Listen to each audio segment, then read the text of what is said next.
Hello, I'm Brett Sadler, Fast Track Executive and Leadership Coach.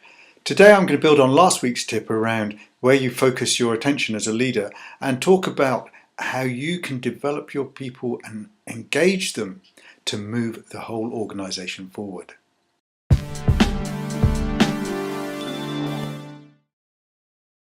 One of the problems that we confront is the fact that we are at the top of the pyramid. At least that's how we see things. Organisational charts are usually drawn in that way so that the leader is at the top and then his direct reports and their reports until you get to the frontline staff right at the bottom.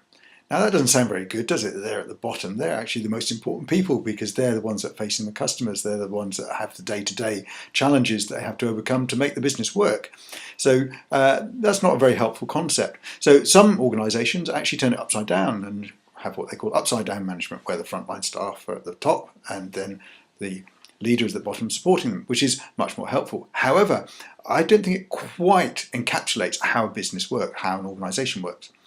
I think that the best way to look at it is imagine that it's a big circle. You are in the middle of that circle and then your direct reports and so on until the frontline staff, they are the ones that are on the outside of the circle engaging and interacting with the operating environment. Now, if you want to move the business, if you think of yourself as at the top of the pyramid, you move and the whole business follows. Yeah, nice and easy. Whereas if you're right in the middle, if you try and move, then you're up against resistance. There's no way that you can move unless everybody else moves.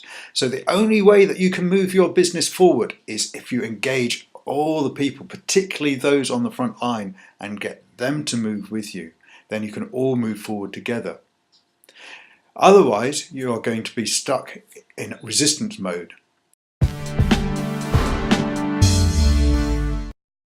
So how do you avoid getting stuck in that resistance mode? Well, the answer is that you need to spend that time. I mentioned last week about spending 85% of your time on developing people and engaging with people.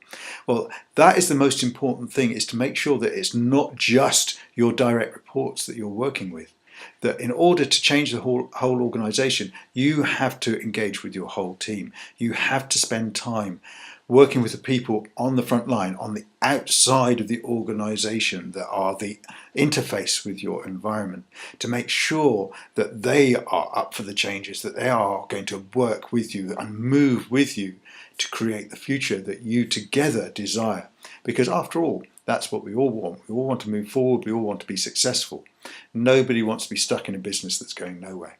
So spend some time, a good portion of your 85% that you're focusing on developing and engaging people, make sure that that is with the people actually that are doing the work on the ground.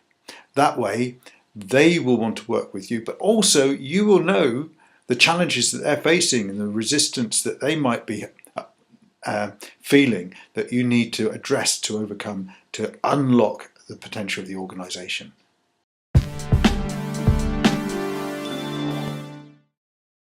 Well, good luck with that, because if you can get that right, it has such a huge transforming effect on the whole organisation, creates a whole new energy, a whole new dynamic, and one that will create the future that everybody in the organisation is looking for.